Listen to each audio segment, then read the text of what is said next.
Bueno, buenos días a todos, Dios los bendiga, qué bueno que están aquí, qué bueno que han llegado a este lugar. El Señor tiene grandes cosas para nosotros en este día. Me da mucho gusto verlos y pues bueno, deseamos que este tiempo sea de gran bendición para nuestras vidas, que la verdad llegue a nuestras vidas, que la podamos comprender, entender. Como ustedes saben, habíamos estado viendo los evangelios cronológicos, ¿ok? Y hemos visto todos los milagros que ha hecho Jesús, toda la sanidad que Él ha traído, cómo Él ha animado, cómo Él ha exhortado, cómo ha predicado, cómo ha hecho todas esas cosas. Hemos estado viendo parábolas, etcétera, todo, ¿ok? Todo en un orden cronológico y eso nos ha ayudado mucho. Sin embargo, han surgido varias preguntas en las últimas semanas acerca de los tiempos finales, ¿ok? Ahora, por lo tanto, decimos para esta semana empezar o pausar lo que hemos estado viendo de los evangelios cronológicos para empezar a ver algunos temas acerca de los tiempos finales, ¿ok?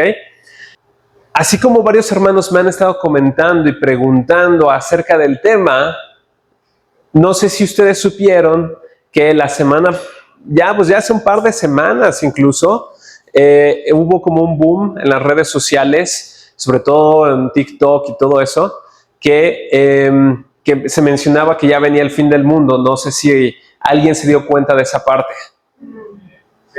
Sí, algunos sí, otros no. Es que depende. Si no tenemos TikTok, pues ni nos enteramos de esas cosas. Y si no tenemos Instagram, todo eso es así como que de los chavos, de los jóvenes de hoy en día. Entonces yo no tengo nada de eso, pero quien lo dice o quien lo fomentó, todas estas cosas, no fue gente común o corriente de la calle, sino personas que son cristianos, ¿ok? Y no fueron los de la luz del mundo, no fueron testigos de Jehová, no fueron así de mil cosas, no, fueron cristianos, ¿ok? Entonces creo que es muy importante analizar esto, el por qué nuestros hermanos en Cristo pueden estar teniendo estas ideas o estos pensamientos o estar anunciando que ya el fin del mundo. Ahora, no es la primera vez, ¿ok? Y obviamente personas raras y extrañas han dicho que el mundo se va a acabar muchas veces. Sin embargo, a mí lo que me preocupa y lo que me duele y me entristece es que estas veces no han sido personas raras o extrañas, sino mismas personas dentro del cuerpo de Cristo, que mencionan que ya se va a acabar el mundo por esto y lo otro, y presentan sus razones. Tienen razones que aparentemente tienen como un cierto sustento bíblico, ¿ok? Pero que al estar declarando ciertas cosas y no se cumplen, obviamente son falsos profetas, pero eso genera una mala imagen, una mancha hacia el mundo de los cristianos, ¿ok? De Cristo, ¿ok?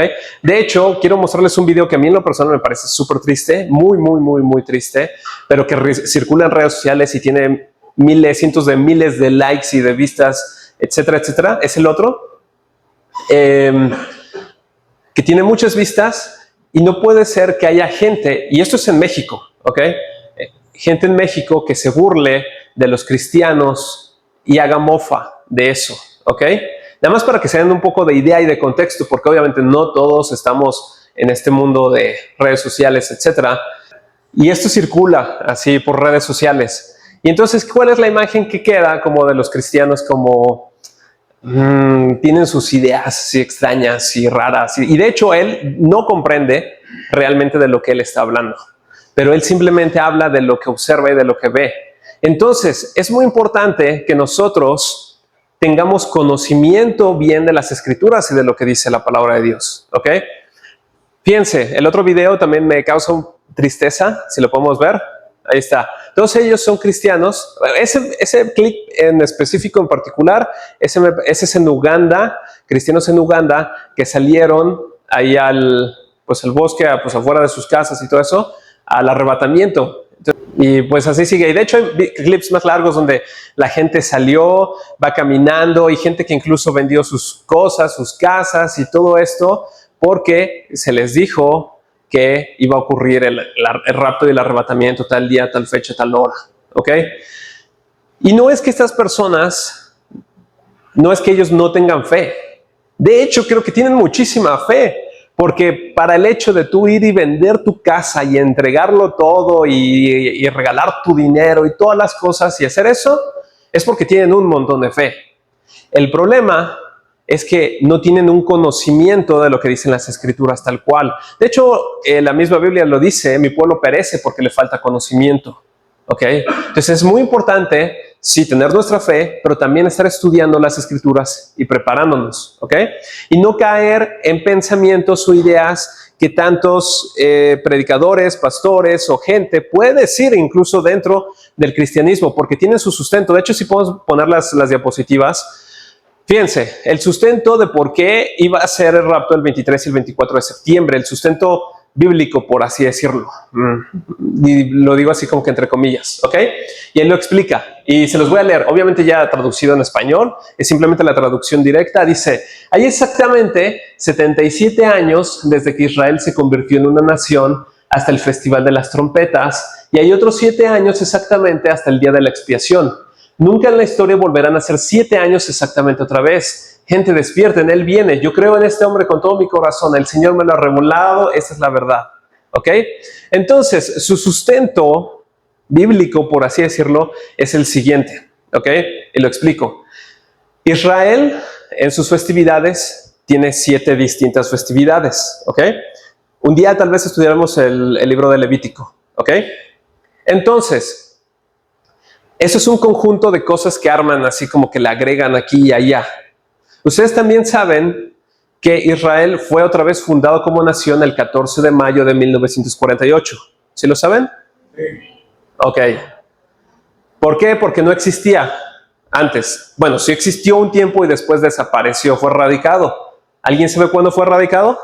En el 70, exactamente. Entonces en el 48 vuelve a iniciar. Entonces, de hecho, estoy casi seguro que muchos de ustedes han escuchado dentro del cristianismo, predicadores, pastores, que han dicho, Israel fue fundado en 1948 y agarran un pasaje en Salmo 90:10, si no me equivoco, que dice una generación dura 70 u 80 años a lo sumo, y lo mezclan con otro pasaje y otro versículo cuando Jesús está hablando y cuando dice, esta generación no pasará antes de que sucedan todas estas cosas. ¿Sí recuerdan esos pasajes? Entonces los mezclan y hacen una teoría, un pensamiento de decir, entonces Jesús se refería a la generación de 1948 y Jesús se refería que pues 70 años, a lo sumo 80, y entonces va a venir el fin del mundo en el año 2028. Eso es el pensamiento armado, ¿ok? Porque jalan versículos de aquí y de allá. Entonces, ¿qué fue lo que pasó? Si el mundo se iba a acabar en el año 2028, el rapto o el arrebatamiento tenía que ocurrir en base también en este mismo sistema de pensamiento 7 años antes, en el 2021. Y no pasó y no sucedió, ¿ok? Pero bueno, continuaron con ese proceso de pensamiento, etcétera, etcétera. El año pasado también volvió a haber este boom de cosas. De hecho, por eso vimos el Apocalipsis el año pasado, porque otra vez estaba todo esto así como que alborotado. Porque decían, bueno, sí, 80 años, se acaba el mundo en el 2028, pero lo que pasa es que son 3 años y medio de paz. No sé si han escuchado eso. 3 años y medio de paz. Y eso muchos predicadores y pastores lo han dicho, lo han hablado. Pero busquen un versículo en la Biblia donde diga que hay 3.5 años de paz bajo el dominio de Satanás, y no lo hay, ¿ok? Esto también es un compendio armado de cosas, ¿ok? Entonces dijeron, bueno, es que entonces Israel va a ser destruido en el 2028, 3 años y medio antes nos vamos. Entonces por eso estaba la fecha de que se iba a acabar el mundo el año pasado, en el año 2024, finales del 2024, ¿ok? Y por eso otra vez volvió a surgir eso. Y obviamente no pasó eso, ¿ok? Luego, este año, ¿qué fue lo que pasó? Que vieron el calendario, fechas, todo esto es una cuestión de dispensación, ¿ok? De hecho, así se llama esta corriente y esta teoría. Son dispensaciones, tiempos, de separar todo por tiempos, por matemáticas, por números y decir, el 23 de septiembre cae en el festival del Día de las Trompetas, ¿ok? Es una festividad judía. Y son 7 años exactamente para el Día de la Expiación, que es otra festividad judía, ¿ok? Entonces, como son 7 años exactos, estas personas con el conocimiento, por así decirlo, pues no realmente conocimiento profundo, pero como tal, llegaron a la conclusión y dijeron, bueno, entonces tiene que ser ya el fin del mundo, va a ser ahora el 23 de septiembre, porque esa es la fecha del Festival de las Trompetas, etcétera, etcétera, ¿ok? Entonces, ¿cómo hilan cosas? Si hay un sustento bíblico y lo tratan de conectar para llegar como y decir y concluir en algo. De hecho, hay muchos videos, ahorita no los puse y no los vamos a ver todos, pero hay muchos videos en YouTube donde te explican el razonamiento matemático de fechas, de números, versículos, etcétera, etcétera, etcétera. Y de hecho, los puedes ver y decía que el mundo y el rapto iba a suceder el año pasado y no sucedió. Entonces, esto significa que el pensamiento del hombre es erróneo, ¿ok? No significa que Jesús no va a venir. Claro que Él viene, claro que hay un arrebatamiento, claro que sucede. Pero simplemente no lo hemos estudiado, conocido, comprendido realmente como vienen las Escrituras, sino que nos hemos empapado de muchas cosas de lo que dice mucha gente en diferentes lugares. Y nos chupamos información de aquí, nos chupamos información de allá, nos chupamos información del otro y nos chupamos información de todos lados porque son lados que nosotros consideramos confiables, ¿ok? Porque vienen dentro del grupo cristiano, por así decirlo. No lo está diciendo un budista, no lo está diciendo un musulmán, etcétera, etcétera. Entonces nosotros llegamos a nuestras propias conclusiones, ¿ok? Entonces, de hecho, si le podemos dar a la que sigue, ahí está la explicación que acabo de dar. Ahí está, que tiene que ser en el Festival de las Trompetas. A fuerzas el rapto y a fuerzas el arrebatamiento. Es un festival muy importante. Y yo coincido en que sí puede ser que el arrebatamiento llegue a suceder en esa fecha. Más sin embargo, Cristo no está sujeto o limitado al tiempo. Él no está como, no puedo venir todavía por mi pueblo, pues porque todavía no es su festividad que ellos tienen en particular, esto o lo otro. Cristo puede venir porque Él es soberano y Él tiene sus tiempos y Él tiene su propia forma de hacer las cosas, ¿ok? Ahora, fíjense, en la siguiente diapositiva dice, pero de aquel día y hora nadie sabe, ni siquiera los ángeles del cielo ni el Hijo, solo el Padre, ¿ok?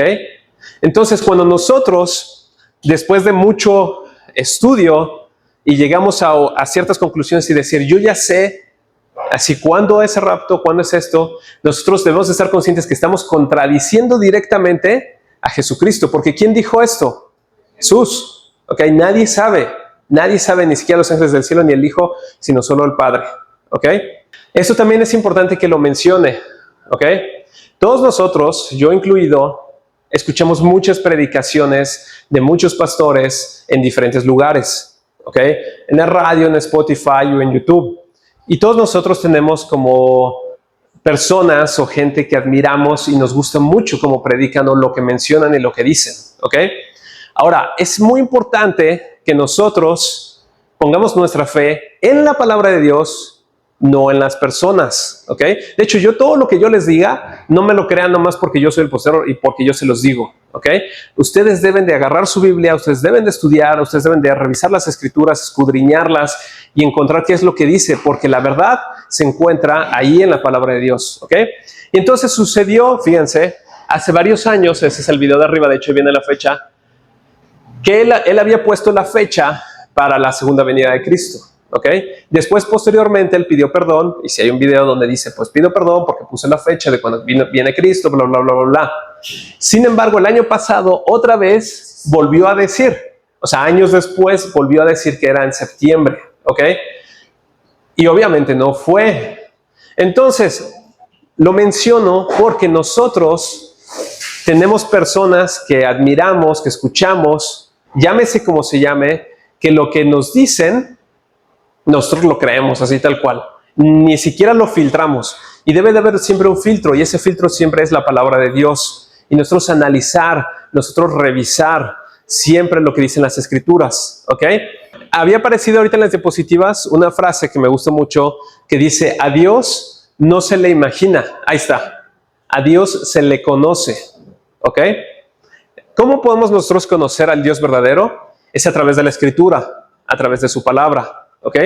Si nosotros leemos un poquito, un 5%, nosotros vamos a conocer tal vez ese 5% de Dios. Y el resto 95% nos lo vamos a imaginar, ¿ok? Si nosotros leemos y estudiamos y nos metemos un poco más y conocemos un 10, 15, 20, 30%, vamos a conocer a Dios en ese porcentaje y el resto son todavía como ideas o pensamientos que andan por ahí volando. Y mientras más nos metemos, mientras más estudiamos la Escritura, más lo vamos a conocer y dejamos de imaginarnos cosas y empezamos a conocer realmente quién es el Señor.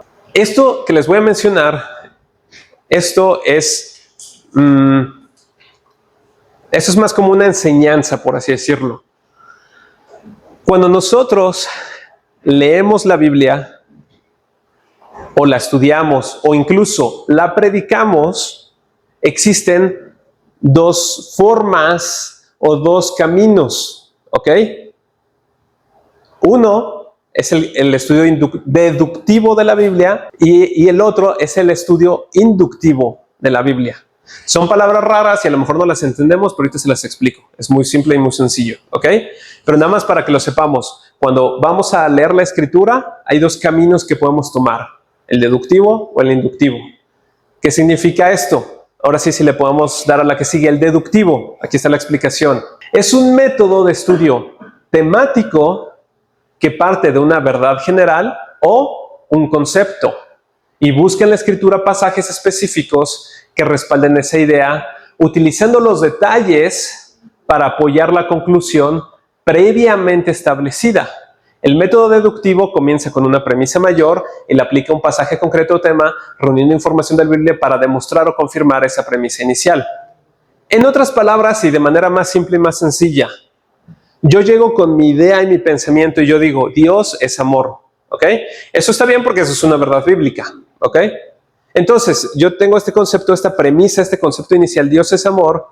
Entonces voy a buscar en la Biblia versículos que respalden mi declaración, porque yo estoy declarando que Dios es amor. Entonces voy y busco en la Biblia y sí voy a encontrar versículos en la Biblia que respaldan eso, porque precisamente es una verdad bíblica. Dios es amor, por supuesto que sí. Ahora voy a tomar versículos de por aquí, por allá, por aquí, por allá, tal vez fuera de contexto. Pero bueno, como es una verdad bíblica, ok, está bien, pasa. Sin embargo, esta premisa o esta declaración inicial de la que se parte puede no ser una verdad bíblica, ¿ok?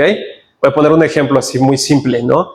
Yo puedo declarar y decir, es bueno ser borrachito, es bueno ser borracho. Y entonces, como esa es mi declaración, yo voy a buscar en la Escritura pasajes que respalden, pues, mi declaración. Y obviamente voy a encontrar versículos, obviamente los voy a sacar de contexto y puedo encontrar pasajes donde dicen, pues bueno, denle vino para que se alegre el alma, para que se regocije. O puedo mencionar ese pasaje famoso y conocido, es que Jesús convirtió el agua en vino. Entonces, es bueno ser un borrachito. ¿Sí me entienden?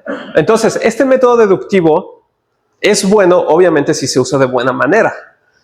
Pero también o es la forma o es el método para encauzar a la gente a creer algo que no es. No sé si me explico. Porque se hace una declaración, se buscan versículos y pasajes y se pone así en una envoltura bien hablada con personas que hablan con mucha seguridad, con mucha autoridad, con mucha capacidad lingüística, lo saben exponer muy bien, entonces presentan lo que es. y la gente lo recibe, lo toma y lo cree, ¿ok?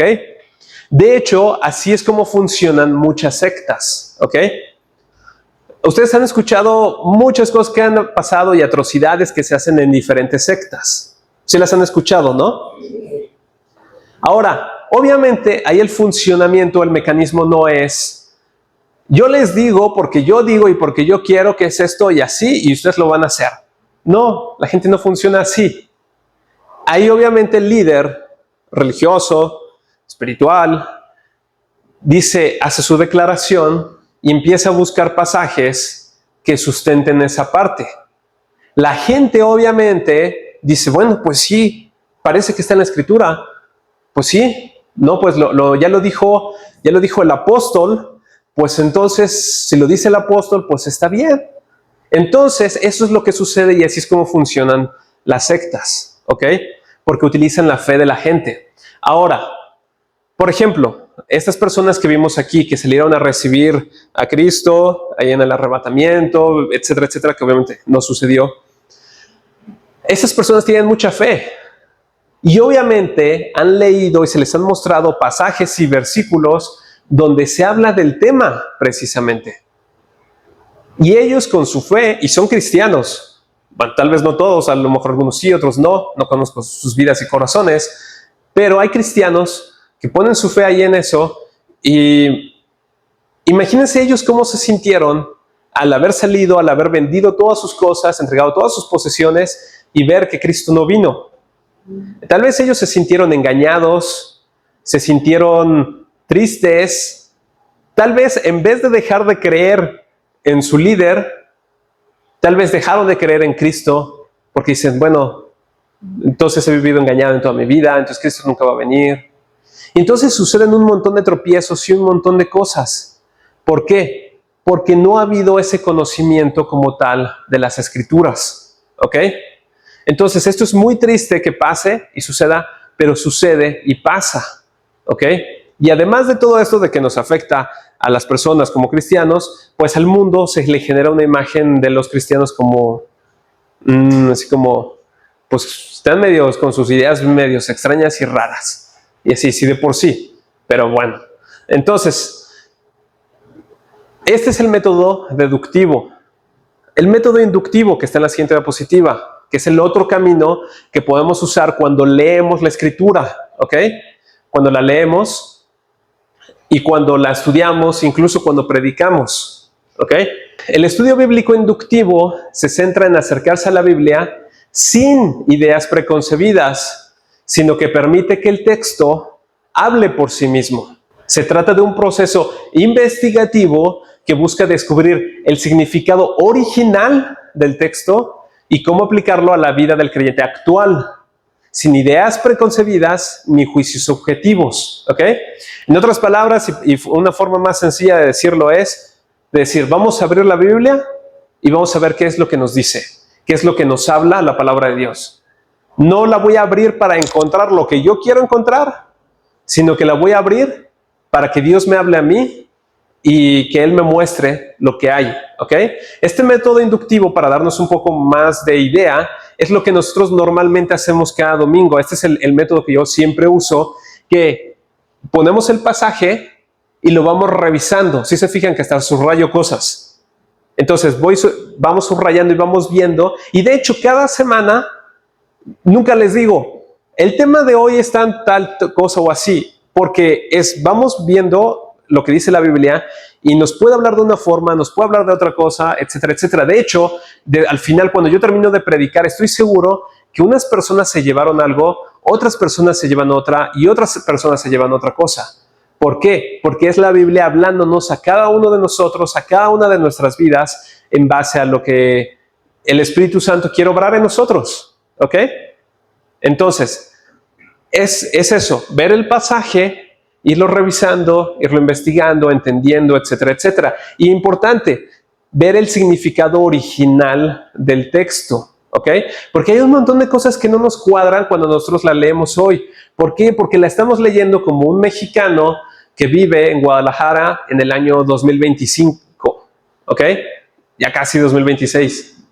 Pero había un significado que era para la persona original, que tal vez era un judío del año menos 1000, que son las épocas donde vivió David, por ahí, y pues que vivía en Israel y dentro de un contexto cultural bien distinto, ¿ok? Y por eso a veces encontramos cosas en la Biblia que a veces no nos cuadran a nosotros porque la estamos leyendo con nuestras ideas preconcebidas. Lo estamos leyendo con nuestro pensamiento, con nuestra cultura y nos decimos, eso no me parece, eso está extraño y así. Pero para entender el significado de eso, hay que nosotros viajar a lo que sucedía en esa parte para poderlo entender. Les voy a poner un ejemplo bien simple. No sé si han visto ese pasaje en Corintios donde dice, las mujeres deben de cubrirse su cabeza y si no que se rapen. ¿Han leído ese pasaje? Sí. De hecho, incluso hoy en día hay algunas iglesias donde son así como que muy estrictos con lo que dice. Y si no se tapan la cabeza y todo eso, entonces son pecadoras y son malas. ¿Ok? Si nosotros, obviamente lo leemos, mexicanos, año 2025 y todo eso, eso no nos va a cuadrar y vamos a decir, entonces estamos en pecado, pero la Biblia dice esto. Y yo no me estoy cubriendo la cabeza ni el cabello, entonces ¿estoy mal? ¿Qué pasa? Y entramos así con un conflicto. La respuesta simplemente está en ver el contexto. Si nosotros leemos la carta de Corintios, que era para la iglesia en, ¿dónde? Corinto. Y esa iglesia, ese cuerpo de Cristo, esas personas, era un desastre. O sea, era un desastre en muchas cosas. Y había problemas aquí y allá. Y de hecho, no sé si lo han leído bien, habla mucho acerca de pecado sexual y de cómo la nuera se metió con el suegro y que y con el otro y que aquí y allá. Y Pablo en esa carta está tratando de poner orden en muchas cosas. Y dentro del contexto cultural, lo que estaba ahí sucediendo era que en aquel entonces las mujeres que se dedicaban a la prostitución, obviamente no estaban vestidas a lo mejor como hoy en día se visten, pero su forma de llamar la atención era mostrando su cabello, soltárselo y vestirse como que así de cierta manera, de una manera así como que atractiva para atraer a las personas o a los hombres de aquella época, ¿ok? Entonces, en Corinto era un grupo de cristianos que estaba tratando de dejar lo de antes y transformarse y todo eso, pero en la iglesia estaban ocurriendo muchas cosas y había muchas mujeres que se estaban metiendo con distintos hombres y los provocaban, iban a la iglesia a provocar a los hombres y usaban su cabello para eso, etcétera, etcétera. Entonces, por esa razón, Pablo les dice, cúbranse la cabeza, porque a fin de cuentas, el propósito o lo que hay en su corazón, que es de ir a provocar a los hermanos, eso está mal, ¿ok? Y por eso les dice, rápense. ¿Por qué? Porque ese era el castigo que se les daba a las prostitutas en aquel tiempo, ¿ok? Entonces, en aquel tiempo, cuando se quería castigar a una prostituta, ¿cómo se le castigaba? Se le rapaba y se le quitaba todo el cabello, ¿ok? Entonces, ese versículo, claro, por supuesto, que sigue vigente y sigue aplicando, pero es el corazón del mensaje lo que sigue vigente. Entiéndase que las personas no deben de ir a la iglesia a provocar sexualmente a otros. Y lo que sea que estés haciendo, porque a lo mejor no lo estás haciendo con tu cabello, tal vez lo haces con otra cosa, no lo hagas, ¿ok? Ese es realmente el significado original que hay de ese pasaje, que es tomando en cuenta todo el contexto cultural y de la época y de todas esas cosas. Pero si no nos metemos a leer el significado original del texto, pues vamos a obtener de que, no, pues entonces en la iglesia todas pónganse su pañuelo y nadie se lo quite. Y vamos a empezar a caer como en ciertas cosas porque no estamos entendiendo bien lo que dice la Escritura. Entonces, leer la Biblia sin ideas preconcebidas es lo ideal. ¿Ok? Y es nuestra meta y es lo que debe de ser. Sin embargo, es muy difícil. ¿Por qué es muy difícil? Porque estamos cargados de cosas que hemos recibido de aquí y de allá. De todas las iglesias en las que hemos estado, de los diferentes predicadores que hemos oído, de todos los videos que nos hemos encontrado en YouTube.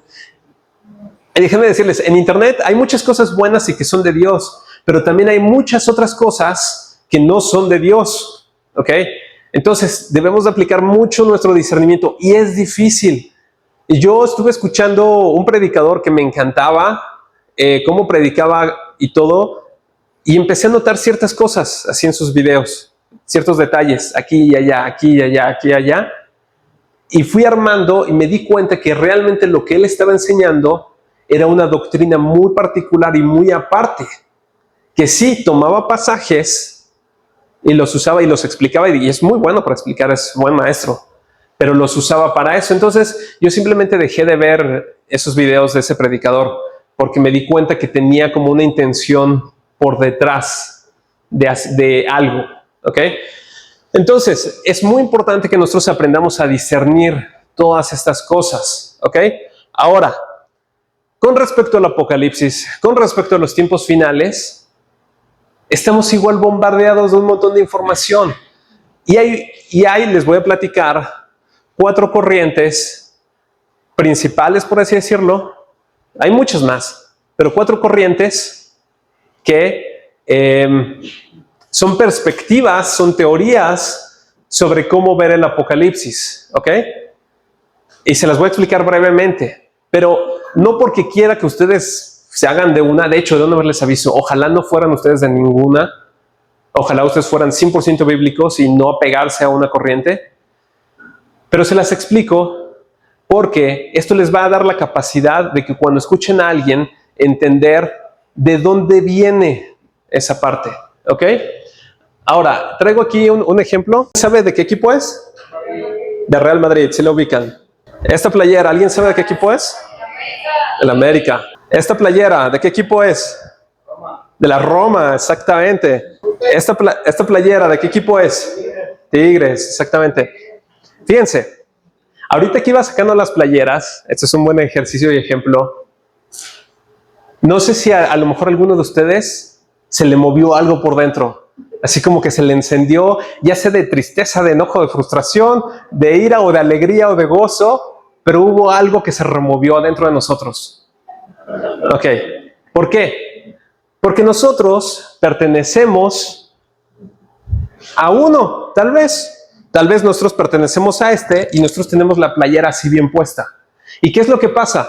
Que nosotros, si somos así muy fanáticos de este equipo y de esta playera, llegamos al punto de decir, ese otro jugador, ese futbolista de allá de ese equipo, es malísimo, y que no lo llamen a la selección, y no. Cuando en realidad estamos siendo nublados, nuestro juicio está siendo nublado por nuestro, pues no sé si es fanatismo, pero nuestro apego a un equipo, ¿ok? Porque no podemos ver lo bien que hace el otro porque trae otra playera, ¿ok? Incluso jugadores de época que han sido históricos en su vida y en su historia, pero pertenecieron o salieron de alguna cantera o de algún equipo en particular, o nunca hizo nada, jamás, así es basura. Entonces, ¿por qué? Porque nosotros traemos una playera así bien puesta, ¿ok? Y nosotros, para quitarnos esta playera, es bien difícil. No cualquiera se la puede quitar y decir, ¿sabes qué? Yo soy de este equipo, yo apoyo este equipo, pero reconozco que el otro equipo, la verdad, jugó mejor, hizo mejor las cosas. La verdad, se prepararon bien, hicieron un buen planteamiento y la verdad es que su jugador de allá hizo mejor las cosas que los de nosotros. Es bien difícil hacer eso, muy difícil. Quitarnos la playera y reconocer y celebrar las victorias de otros equipos, etcétera, etcétera. ¿Ok? Ahora, es fácil a lo mejor cuando no importa el equipo, todos se ponen la playera de la selección, ¿no? Esa es la de México. Entonces, como cristianos, a lo mejor todos tenemos así como que la misma playera, ¿ok? La de la selección. Es un ejemplo, ¿ok? Es un ejemplo. Pero dentro de cada uno abajo trae otra puesta, ¿ok? Entonces, esto es lo que sucede, y hay muchas corrientes, muchas teorías, con respecto a la visión del Apocalipsis, ¿ok? Y el problema es que muchas veces no dicen, yo te voy a compartir mi perspectiva y mi pensamiento, que es en base a la teoría preterista, por decir algo. No lo dicen. Simplemente te empiezan a hablar con la escritura y te empiezan a mostrar versículos que respalden su postura de cada uno. ¿Ok? Repito, lo ideal no es engancharnos con una. De hecho, lo ideal sería quitarnos la camisa así de todas esas y nosotros leer la escritura de una manera inductiva, ver qué es lo que la Biblia nos habla a nosotros. Les voy a explicar lo que dice cada una muy brevemente. La postura idealista, y conozco cristianos que tienen esta perspectiva del Apocalipsis. La perspectiva idealista dice que el Apocalipsis es solo una parábola, es una historia ahí que contó Jesús. Y ya, es todo eso. Y como parábola, pues tiene su enseñanza, entonces hay que leer la parábola y obtener la enseñanza. Esto es lo que dicen estas personas que están en esta corriente, ¿ok? Obviamente nos podemos meter más a fondo, no me voy a meter muy a fondo en eso. Obviamente esto no es así, esto está equivocado, esto es falso. ¿Por qué? Porque la misma escritura dice las palabras de la profecía de este libro. No dice de esta parábola. Las palabras de esta parábola de Jesús o de esta analogía que hizo Jesús. No es una parábola, no es una analogía. La escritura dice explícitamente que es profecía. Entiéndase, cosas o eventos que van a ocurrir. ¿Ok? Entonces, eso es lo que dice la idealista. Y aunque no lo crean, hay cristianos con esta perspectiva. Obviamente estos cristianos casi no están en México. Yo los idealistas que he conocido, los conocí en Europa, en Inglaterra y en Francia. Son más como de esta perspectiva cristianos, porque eso también es importante. Nosotros como cristianos estamos acostumbrados a un entorno cristiano cultural mexicano y con mucha influencia de Estados Unidos. Pero no estamos acostumbrados a estar en un entorno cristiano cultural en África o en Asia o en Oceanía. Y nosotros podríamos pensar que es exactamente lo mismo, pero no es exactamente lo mismo. ¿Ok? Es más, aquí en México, vas a una iglesia y se hacen las cosas de una forma. Vas a otra, hasta en la misma colonia, y se hacen las cosas de otra forma. Y vas a otra y se hacen de otra, y de otra, y de otra, y de otra. ¿Ok? Entonces, por eso es bien importante apegarnos lo más que se puede a la Biblia y no a corrientes. Esos son los idealistas, los históricos, que son lo que dicen. Los históricos dicen que el Apocalipsis ha ido ocurriendo a través de toda la historia de la humanidad y en distintas partes del mundo. ¿Ok? Esto obviamente también es falso y esto también obviamente está mal, porque la Biblia te da periodos de tiempo muy específicos, muy particulares. No sé si recuerdan la fecha de 1260 días. Menciona la Biblia 1260 días, menciona tiempos, tiempo y medio tiempo, etcétera, etcétera. ¿Ok? Entonces, hay tiempos muy específicos, fechas que nos da y que nos habla el Apocalipsis, que no puede ser que sea como que se ha ido cumpliendo a lo largo de toda la historia en diferentes partes del mundo, etcétera, etcétera. A lo mejor es una idea que nos puede sonar como que llamativa, atractiva, suena como interesante. A ver, platícame más. Pero obviamente, a pesar de que pueden encontrar a lo mejor un cierto sustento bíblico o versículos, obviamente se contradice con muchos otros versículos que hay en la Biblia. Y esa es la clave para distinguir cuando es una corriente o es una teoría de hombres. ¿Ok? Entonces esa es la histórica. La preterista, ¿qué es lo que dice? Obviamente, como su nombre es pretérito, dice que el Apocalipsis ya ocurrió. ¿Ok? Esta es la que creo que es como la segunda más fuerte dentro del mundo cristiano. ¿Ok? Porque dicen que el Apocalipsis ya ocurrió y ocurrió en el año 70, cuando se destruyó Jerusalén. Es más, pregunto, ¿alguien ha escuchado eso alguna vez? Sí, porque sí hay aquí en México algunos, así como que por ahí regados, que consideran y se pusieron esta playera de decir, el Apocalipsis ya ocurrió, ya pasó. Y te dan sus explicaciones y te dan su sustento bíblico. Todas tienen aparentemente eso. De hecho, lo que mencionan, por ejemplo, los preteristas es que dicen, ellos interpretan, fíjense, ese mismo pasaje lo interpretan de otra forma. Ya ven cuando Jesús dijo, no pasará esta generación antes de que acontezcan todas estas cosas. Así como unos interpretan que la generación era la de Israel de 1948, ellos están interpretando que cuando Jesús dijo esta generación, se refería a la generación del año 30, etcétera, etcétera, y que pues murió y fue destruida en el año 70, ¿ok? Entonces, esa es su interpretación, su enfoque, la playera que se ponen, como leen la escritura, y ya ven que la Biblia habla de la marca de la bestia, del 666. Y mencionan que el 666 pues, fue el emperador Nerón, y mencionan que Roma es la Gran Babilonia, ¿ok? No sé si han escuchado todas estas cosas. Entonces, este es el enfoque muy preterista, muy preterista. Y dicen, es que Nerón empezó a perseguir a los cristianos y fue cuando empezó ahí la tribulación y pues los echaba al Coliseo, etcétera, etcétera. Ahora, todos esos datos son históricos, son ciertos, pero no cuadran con lo que dice la Escritura, porque hay pasajes que precisamente contradicen esa corriente. Como por ejemplo, no sé si recuerdan donde Jesús dijo, ¿habrá una tribulación entonces, como la cual no ha habido jamás, ni volverá a haber nunca? ¿Recuerdan ese pasaje? Entonces, lo que le pasó a Israel en el año 70 es muy triste, es muy malo, es terrible, pero no es lo peor que ha sucedido en la tierra. O sea, peores tribulaciones ha habido que lo que le pasó a Israel en el año 70. O sea, han ocurrido a lo largo de la historia tribulaciones de enfermedades, de terremotos, de plagas, guerras mundiales, con muchísimo más. Es más, murieron más judíos en la Segunda Guerra Mundial que en el año 70, para empezar. Entonces, y así podremos encontrar muchos pasajes que muestran el por qué esta corriente de hombres, la preterista, pues es eso, solamente una corriente, una perspectiva y cómo se ponen así la playera.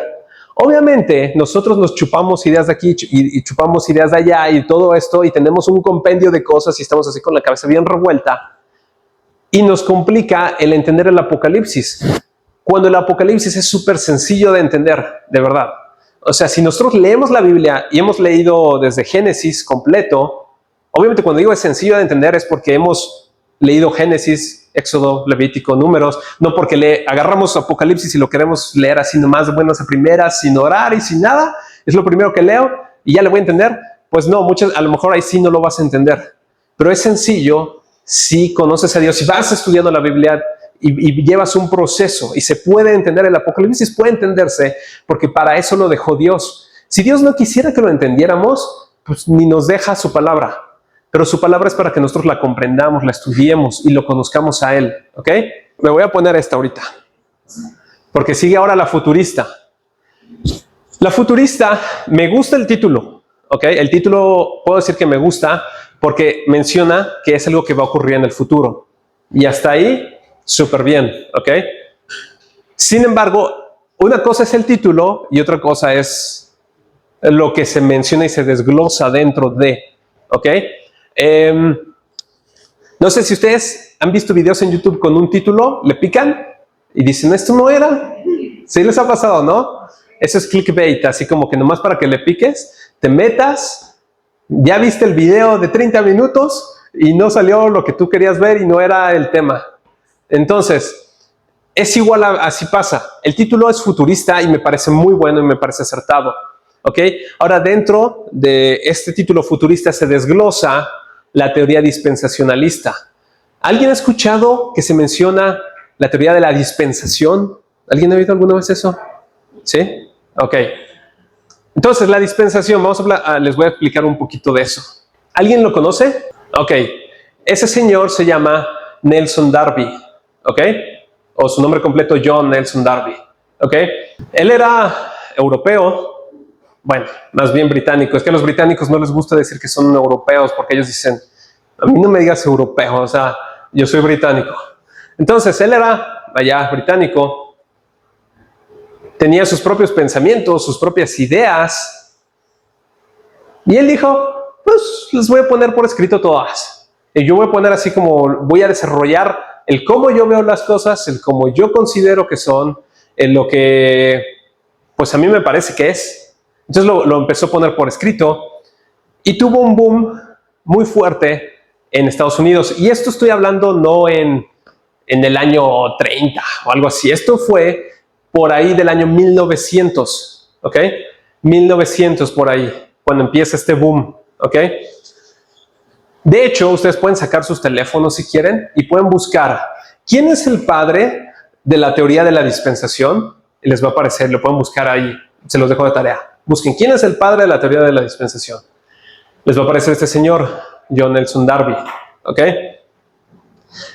Ahora, algo que favoreció el boom de sus ideas fue lo siguiente, y esto es bien importante, es que él escribió una Biblia. O tal vez no podemos decir que la escribió como tal, sino más bien hizo como una versión en el sentido de que sí está la escritura, pero obviamente hizo sus anotaciones, ¿ok? De hecho, muchas de las Biblias que ustedes tienen, aquí también traje esto como ejemplo. Si ustedes tienen su Biblia, es probable que su Biblia traiga al inicio de cada libro como una introducción, una explicación, ¿ok? Incluso si su Biblia es incluso todavía más gordita, y así, va a traer así entre cada pasaje, que cada versículo, capítulo, va a traer comentarios o explicación acerca de ese pasaje. ¿Sí han visto esas Biblias, no? Incluso hay Biblias que incluso tienen su propio título autor, así como puede ser de Paul Washer o no sé, de alguien, pues. No sé si las han visto, que traen así como que con comentarios de tal. Entonces aquí ocurren dos cosas, ¿ok?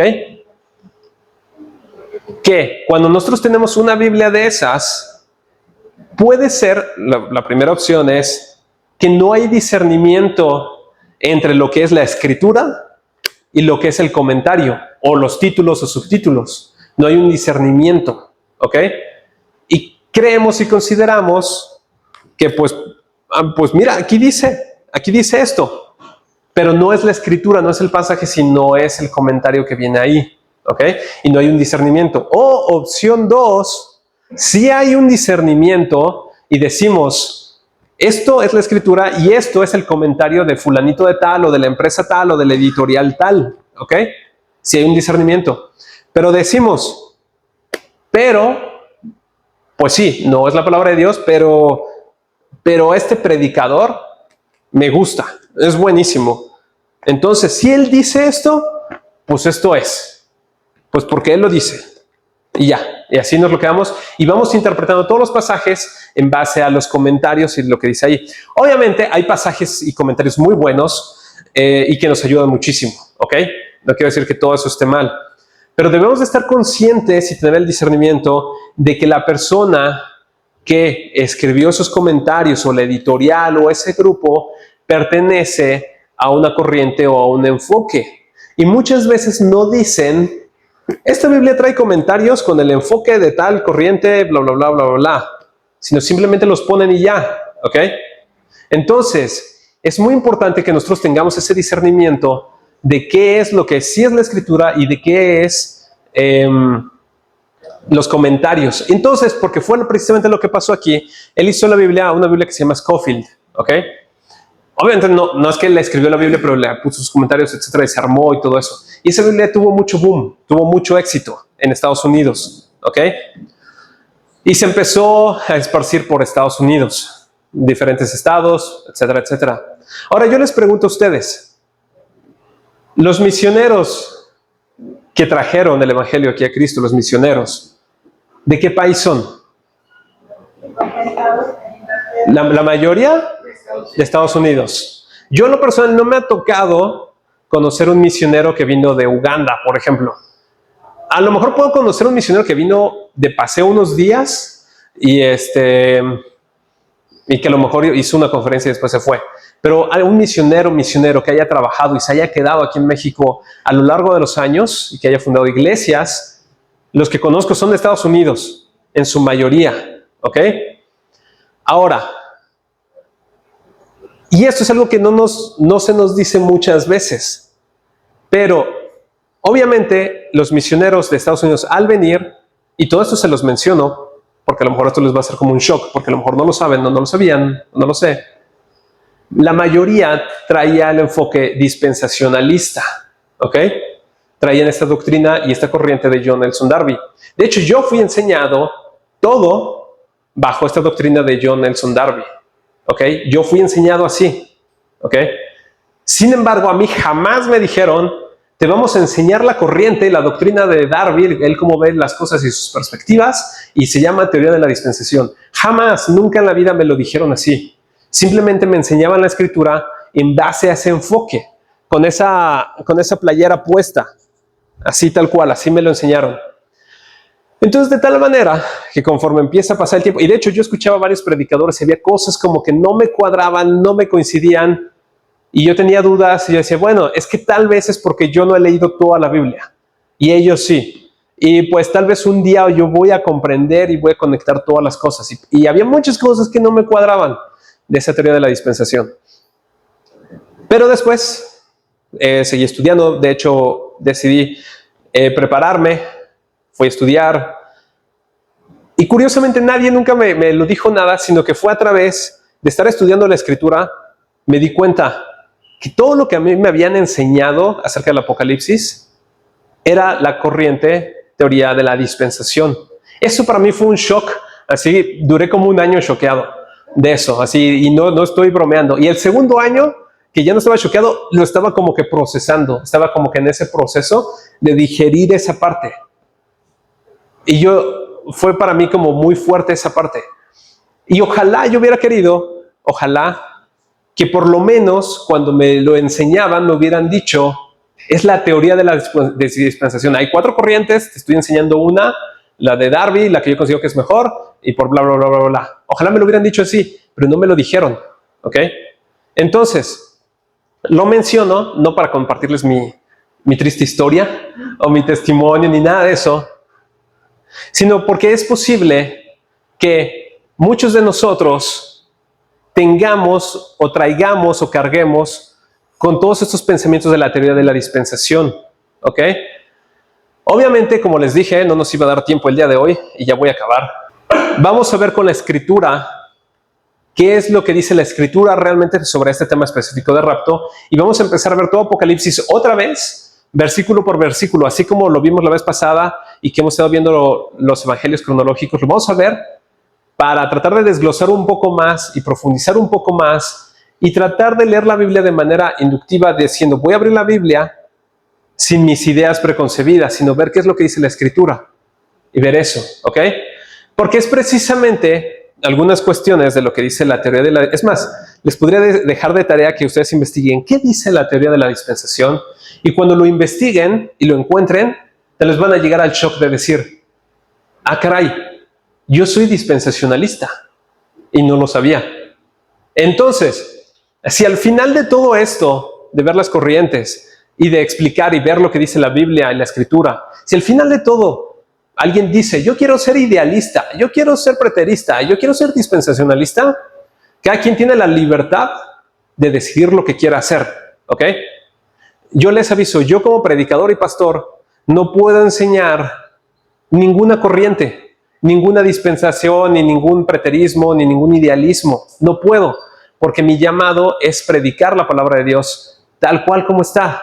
Y si a lo mejor choca y a lo mejor confronta a muchas personas con lo que les ha sido enseñado, con lo que escucharon de aquí, de allá y de todo, sí me va a causar un pesar, pero no puedo dejar de predicar lo que es la verdad y lo que es la Biblia. Y siempre vamos a ver lo que es la escritura. Y vamos a ver pasaje tras pasaje tras pasaje, y que cada quien vaya viendo y que el Espíritu Santo nos vaya hablando a cada uno de nosotros. ¿Ok? Entonces, eso es lo que vamos a hacer. Y sí les dejo de tarea que revisen qué es lo que dice la teoría de la dispensación. Y vamos a, porque menciona algunas cosas acerca de rapto. No sé si han escuchado esa parte de que tú no te preocupes, tú nunca vas a sufrir, no pasa nada. Todo va a estar bien. Antes de que venga el anticristo, primero viene Cristo y te lleva y no pasa nada. ¿Alguien ha escuchado eso? Sí. Esto, simplemente para que lo sepan, estas declaraciones y pensamiento pertenece a la doctrina de este señor de la dispensación, ¿ok? Y está bien si alguien toma la decisión y dice, yo voy a creer eso.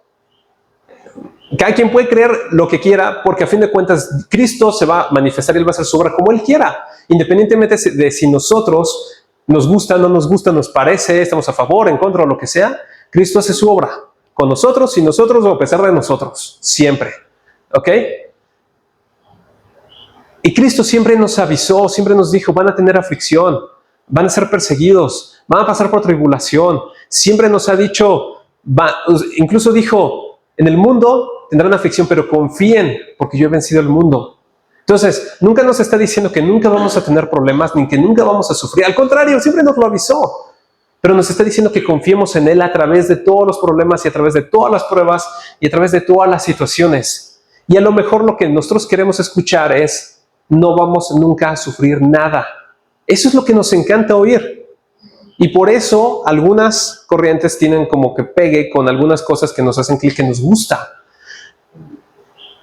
Pero Jesús dijo, si me han rechazado a mí, a ustedes también nos van a rechazar. Él dijo, ustedes van a ser perseguidos por causa de mi nombre. Entonces, tengamos eso bien presente. Y varias cosas, ¿ok? Entonces, lo que vamos a hacer es, ahorita voy a terminar ya, y vamos a empezar a ver la escritura. Obviamente ya no hoy, por cuestiones de tiempo. Pero creo que es muy importante que viéramos esta parte, ¿ok? Porque cuando veamos la escritura va a haber cosas como que no entendamos. Pero yo pensaba, yo veía que era esto y que era lo otro. Entonces, es importante que nosotros estemos dispuestos a dejar lo que nosotros creemos, tenemos, pensamos, para recibir la palabra de Dios. Y decirle, Espíritu Santo, tú obra en mí. Y tú muéstrame lo que es. No lo que diga el pastor, no lo que diga el predicador, no lo que diga fulanito de tal, sino lo que dices tú. Y que el Espíritu Santo nos hable a nuestras vidas. Los invito a que inclinen su rostro y vamos a orar. Señor Padre, gracias te damos esta mañana por darnos conocimiento, entendimiento, de que en el mundo hay muchas ideas que circulan, muchas corrientes, muchas doctrinas, muchos pensamientos. Tal vez algunos somos conscientes de ello y algunos no lo somos. Tal vez, aunque sabemos que hay doctrinas, a lo mejor no las conocemos y tal vez ni siquiera sabemos qué consiste cada una. Pero Señor, a nosotros guíanos a siempre escuchar tu voz, siempre oír tu palabra y ser guiados siempre por lo que tú dices. Y tal vez no siempre nos va a gustar lo que tú dices. A veces tú dices no, a veces tú dices es esto. Y a veces eso no es lo que nos gusta o nos place. Pero tú eres nuestro Señor y lo que tú dices, eso es. Y que así sea siempre, Señor. Ayúdanos a encontrar siempre la verdad. Porque tu palabra nos hace libres, Señor. Tú nos haces libres. Líbranos del error. Líbranos de vivir engañados. Líbranos de que nos influencien o nos lleven de una doctrina a otra. Así como viene el viento y nos sacude, nos lleva para otro lado. Líbranos de ser eso, Señor. Y háganos estar siempre firmes y estar siempre bien fundamentados en tu palabra. Obra en nuestras vidas. Lo necesitamos, Señor. Bendice esta iglesia, que tú la edifiques con tu palabra. Y a ti sea toda la gloria y toda la honra. Te pido bendición para todos los que estamos aquí. Que bendigas cada casa, cada hogar, cada familia. En el nombre de Jesús oro. Amén. Hermanos, cierro con ese versículo que leímos. El día y la hora nadie lo sabe. ¿Ok? Recordemos eso siempre. Nadie lo sabe. Si alguien dice, ya llegó, aquí está aquí, no les crean. Incluso Jesús mismo lo dijo en Mateo 24. ¿Ok? Dios los bendiga. Que tengan una muy buena tarde.